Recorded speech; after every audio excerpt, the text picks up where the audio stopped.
صباح الخير، ازيكم حبايب كوكي؟ عاملين ايه؟ وحشتوني جدا. النهارده بقى انا في اوضتي هنعمل بقى روتين جامد جدا. بصوا انا بصراحه بخلص حاجه حاجه في الشقه، زي ما انتوا عارفين الدنيا لسه متدعبكه عندي. خلصت حبايبي الغرف بتاعه البنات وغرفه يوسف، خلصت منها. دخلت بقى على غرفتي، قلت بقى ان انا اخلصها، لازم ان انا اتشجع واخلصها بقى النهارده. فحبايبي طلعت بقى الكراتين كلها والاكياس، رصيت بقى الهدوم في الدواليب، خلاص خلصت منها الحمد لله. والكراتين بقى فيها رفايع كلها حاجتي بتاعه التسريحه زي ما انتم شايفين كده. قبل ما ابتدي بقى ونكمل الفيديو الجامد جدا ده، متنسوش بقى تحطوا لي لايك وكومنت حلو، علشان ان شاء الله الفتره اللي جايه هوريكم حاجات جامده جدا ان شاء الله، واشارككم كل حاجه لحظه بلحظه باذن الله. دي بقى البرفانات واللوشن والبادي لوشن والحاجات اللي هي الشاور جل، وكل الحاجات المستحضرات. انا التسريحه بتاعتي هي بصوا رصيتها بالشكل ده. المفرش الابيض اللي هو اللي محطوط على التسريحه ده انا اللي عاملاه، كنت عاملاه بنفسي. زي ما انتوا شايفين كنت انا اللي مفصلاه، عاملاه ومجهزاه وعاملاه باللولي، وكل ده انا اللي عاملاه. فطلعت برضو منظم الميك اب بتاعي. بصوا شكله مش نظيف خالص، فقلت بقى هلمعه، بس لسه بطلع الحاجة. ودي شنط الميك اب، والعلبة دي برضو مخليها للمونيكير كلها. ودي لقيت المحفظة بتاعت كندا اللول. هوريكم في الاخر خالص شكل الاوضه. بصوا شكلها جميل جدا. والكرسيين بتوع الصالون، خليت كرسيين في اوضتي للقعده وكده قدام التلفزيون. وعشان اوسع برضو بره شويه، لان اوضتي ما شاء الله اللهم صل على النبي كبيره. فعلشان ما تبقاش فاضيه، نصها يبقى فاضي، فقلت اخلي كرسيين من بتوع الصالون. والتسريحه بصوا حطيت الميك اب بتاعي كله بقى في المنظم بعد ما نضف وخليته زي القشطه. وهنا عندي البرفان بتاعتي وبتاعت محمد واللوشن بتاعي وكل حاجه. عندي بقى بصوا الملايه والكوفرته وحشين جدا جدا، هشيلهم واحط بقى حاجات جديده. بصوا بقى الشكل، حطيت ملايه جديده وكوفرته جديده. بمناسبه بقى السرير، حطيت ظهر السرير بصوا غيرت القماش بتاعه، عملته قطيفه كشمير، كان الاول موف. وجبت سجاده جديده بقى حبايبي. بصوا شكل السجاده ان شاء الله تعجبكم، حلوة جدا جدا. هو زي حافظة سجاد، بس انا مخليها لوحدها، هي مش سجادة سجادة، زي حافظة تركي. شكلها شيك جدا جدا ولايقة بصراحة مع الأوضة ومع الحاجات اللي انا هعملها في الأوضة. فشكلها تحفة، والولاد عندي كانوا فرحانين جدا، عمالين يقولوا يا ماما اوضتك حلوة قوي، يا ماما جميلة ما شاء الله. فبصوا بعد ما خلصت بقى نورتها وهديت بقى الإضاءة وعطرتها وخليتها ريحتها فل كده تحفة. ومسحت الأرضية وخلصت كل حاجة. فبصوا بقى الشكل النهائي، شكلها جميل جدا. وبصراحة ما حبيتش ان انا احط حاجات اكتر من كده اخليها زحمة يعني، فخليتها كده مناسبة. وبصوا بقى الكفر، قولي رأيكم في الكفر بتاع السجادة حلو ولا لا برضو. وهي غامقة فتستحمل الوساخة والهري بتاع الأوض. وهنا برضو الكوفرتة دي جديدة، والملاية برضو جديدة، فشكلها حلو جدا مع ظهر السرير، فمناسب جدا. خرجت بقى بره، يلا بقى بصوا بقى نخش على المطبخ وعلى التقيل وعلى الحاجات اللي بصوا هتتعبني فعلا حرفيا. اولا دي الكراتين كلها بتاعة المطبخ، والرفايع بقى الحاجات التركي والحاجات بقى بتاعة المطبخ كلها. بصراحة يعني مش قادرة اقول لكم، انا لدرجة ان انا اعصابي تعبت وقلت انا مش عايزة اعمل حاجة. ده منظر بقى، بصوا منظر الريسبشن عندي. بصوا منظره فظيع، اللي هي الحاجات اللي في اول دخلة الشقة والريسبشن كلها ازاز وكلها حاجات بتاعت مطبخ.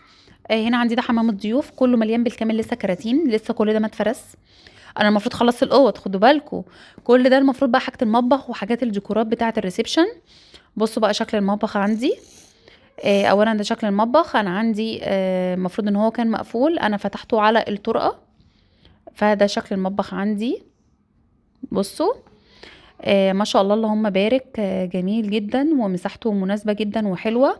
انا هديت الحيطة الجزء اللي على الشمال وفتحته على الطرقة، هو مش مفتوح على الريسبشن خالص، مش مجروح تماما نهائي. انا فتحته على الطرقة علشان يدي وسع. وبصوا يدي وسع ويبقى شكله حلو كده. والسفرة فيبقى شكله حلو. وهنا عندي طبعا المطبخ ده القديم بتاعي، كان شكله لما كنت شفتوه في شقتي القديمه حطيته بنفس الرسمه كده. فلحد ما حاولت ان انا انظمه فطلع معايا بالرسمه دي، يعني حاولت على قد ما اقدر والله. والسفره برضو شكلها حلو جدا، وحطيتها على جنب ما خليتهاش في النص علشان ما تاخدش مساحه معايا. هنا التصوير الكاميرا طلعت معايا العكس، معلش اول مره تحصل ان انا اصور وتطلع بالطول مش بالعرض. ده الطقم المنامين فاكرينه اللي كنت شارياه زمان، الطقم ده من سنتين وجديد زي ما هو لسه بكراتينه. فطلعته جه وقته بقى علشان ان انا ناكل فيه، وهرصه بقى ان شاء الله في المطبخ. كل الكراتين كنت بكتب عليها اللي مكتوب عليها من بره علشان تسهل معايا وانا بطلع الحاجه. فكنت مثلا ايه اكتب حاجات مثلا ايه، دي مجات تركي، دي مش عارفه ايه، فتسهل معايا. دي ديكورات، دي اطباق، دي مثلا كوبايات ازاز، فكانت بتسهل معايا جامد جدا بصراحه. ودي عندي هنا الكرتونه دي كلها برضو حاجات ديكورات. فهنبتدي بقى نطلع الحاجه مع بعض. بصوا حبايبي، دي شكل الحاجات كلها اللي هي المجات اللي عندي دي، يعني يعتبر كل المجات اللي عندي اللي انا املكها. بصوا وانا مش كيفة مشروبات قوي، بس انا بحب المجات قوي قوي. بس الاكتر اللي انا بستخدم المجات بصراحة، انا بستخدم المجات بصراحة في الحاجات اللي هي في الشتاء. في الصيف مش قوي، يعني في الشتاء انا بستخدمها كتير في السحلب بقى، في اليانسون، في كل حاجة. انا والله نسيت المشروبات السخنة اللي بتتشرب، بس الاكتر انا وجوزي بنشرب السحلب بالمكسرات وجوزة الهند، بيبقى جميل جدا جدا. والفول السوداني بقى مش قادرة اقول لكم، فبتبقى جميلة قوي الحاجات السخنة في الشتاء بصراحة. والكاكاو، كاكاو باللبن برضو بيبقى فظيع فظيع برضو في الشتاء. بس الاكتر احنا بنشرب السحلب والحلبسه والحاجات دي، بس ما بتشربش بقى في المجات وكده. فدي كل المجات اللي عندي، انا حبيت ان انا اجمعها كلها وهرصها معاكم ان شاء الله، هتشوفوها برضو دلوقتي. حطها في الرف ده اهو يا حبايبي، الرف ده اللي انا هحط فيه كل المجات. شلت دي بواقي مطبخ وكده اللي هي الحاجات بتاعه الألموتال، هحطه بقى في الرف ده. حاول على قد ما اقدر ان انا ارصه رصه محترمه يعني. بس حبايبي فهبتدي بقى ان شاء الله. هقفل بقى الكاميرا لاني صعب جدا، انا تعبانه فوق ما تتخيلوا، انا مش متخيلين انا تعبانه قد ايه، تعبانه حرفيا جدا. فده الرف اللي على الشمال الطويل ده هخليه للمجات والديكورات. وعندي شباك ما شاء الله اللهم بارك جميل جدا للتهويه، فحلو قوي. جه بقى الصبح عليا زي ما انتم شايفين هكمل طبعا المسيره. بس عايزاكم تدعموني الفتره اللي جايه ان شاء الله، وانتظروني الفيديوهات اللي جايه.